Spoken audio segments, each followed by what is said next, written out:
morning. Um, the reason why I started with this national anthem is because it says Nigeria we hail thee. Initially, I did not accept the change, and I still believe, by the way, that the old national anthem was very much better, and there was no need to change something that was not broken. Right? There was no need to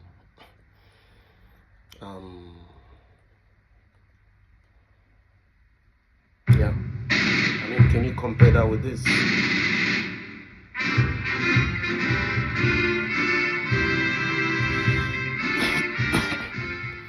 But that's not what I'm here to discuss. I'm here to basically just offer my own 2 cents about what's going on today. The National Youth Corps member who is currently being dragged, being victimized, she's facing a lot of threats, a lot of intimidations for her to stop saying what she's saying or face consequences. When are we going to get to that point where we learn how to dialogue with people and not try to oppress them for saying the truth? When?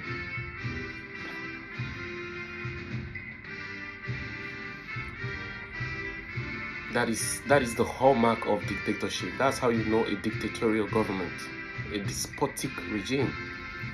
You have freedom of speech, but when you talk, everybody wants to shush you. Everybody wants to victimize you, and at the end, even make you the problem, with little paying attention to what you're actually saying. If you watch what I'm wearing, I purposely did this. This is the logo of National Youth Service Corps.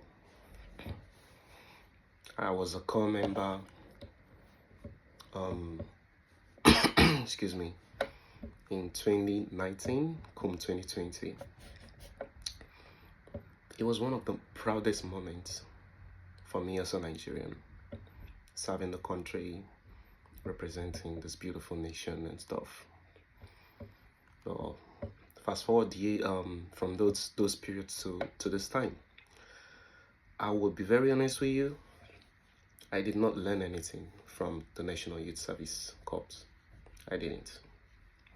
I attended the Said lectures, the boring ones where you have to sleep all through and stuff, and countless entrepreneurial seminars or whatever. But to be honest, I'm not sure this is really changing the lives of Nigerian youth. This is not what we need. A lot of people have great ideas. A lot of people have great creative concepts in their heads in terms of what they can do. But the problem has always been a lack of incentive, a lack of support.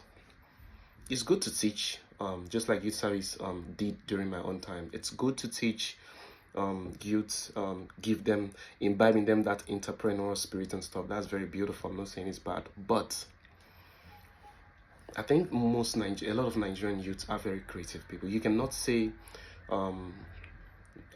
the average Nigerian youth is not very creative. I mean, look at the content creation industry and see how our youths are thriving. So what we need is incentive, is the building of industries, is employment, is opportunities, equal opportunities, irrespective of your tribe, irrespective of wherever you come from. Not to waste your 1 year serving and earning meager salary that you will barely even be able to save even one kobo from.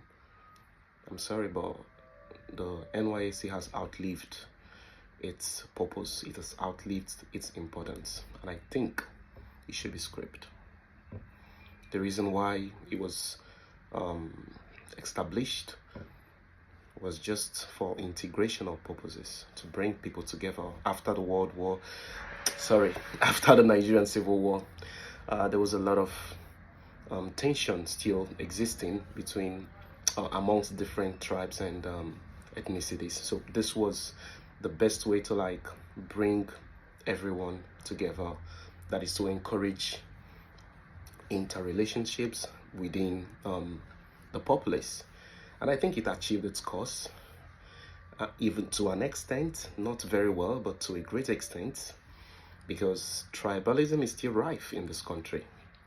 What we have now is hidden tribalism. I'm not going to mention names, but I'm an Igbo person, and I've associated with quite a few people from other tribes, and I have experienced what tribal discrimination looks like. And sometimes it's not often spoken. It's not even, they don't say it, but you can just feel it if you're very discerning, right? So I think it has outlived its course. It has played its part, it's done its thing, and it's time to reform. They were very quick to change the national anthem. How has that exactly helped Nigerians' economy? When are we going to stop becoming the masters of misplaced priorities? Always focusing on the things that matter very little. I want to see that same energy, the same energy they used to change the national anthem and stuff. I want to see that in terms of building industries and helping people. I, for one, I don't live in the country, and I consider myself privileged enough to be able to move out and pursue greener pastures. But I've been there. I lived in the country for more than half of my life. So I have first-hand experience of all of these things that these people are talking about. And I think it's high time we begin to think out of the box. It's high time the leaders actually, begin to operate within a logical level of responsibility. They just can't continue like this. If you've heard of the Arab Spring, read about the Arab Spring. It took only just one man who doused himself with petrol and lighted himself. And that singular act led to a total revolutionarization of several Arabic nations. We do not want it to get to that point, but I have a strong feeling that it will surely get to that point, because I expect now everywhere it's very loud. Now it's very noisy. Everybody's speaking about this lady who recently spoke out about the hardship and stuff. But guess what? Probably in the next 2-3 weeks, it will all go down, and we're back to where we started, or back to exactly where we are. Nothing is gonna happen. It's gonna be swept under the carpet as usual. This is a call for change. This is a call for responsibility.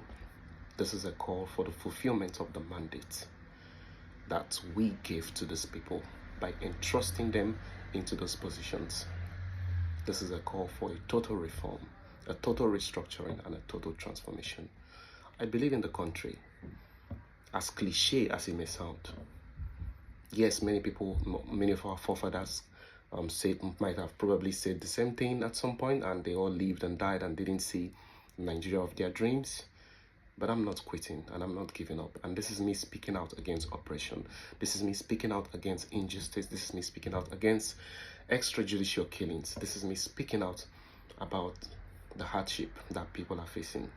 I was in Nigeria a few years ago, and even just a few years ago, I know how difficult it was.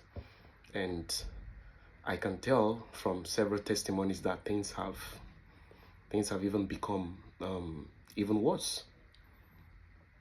Which way in Nigeria? When is it gonna stop? When are we going to eventually begin to enjoy this beautiful country? If you're a youth and you're not speaking up, you're part of the problem.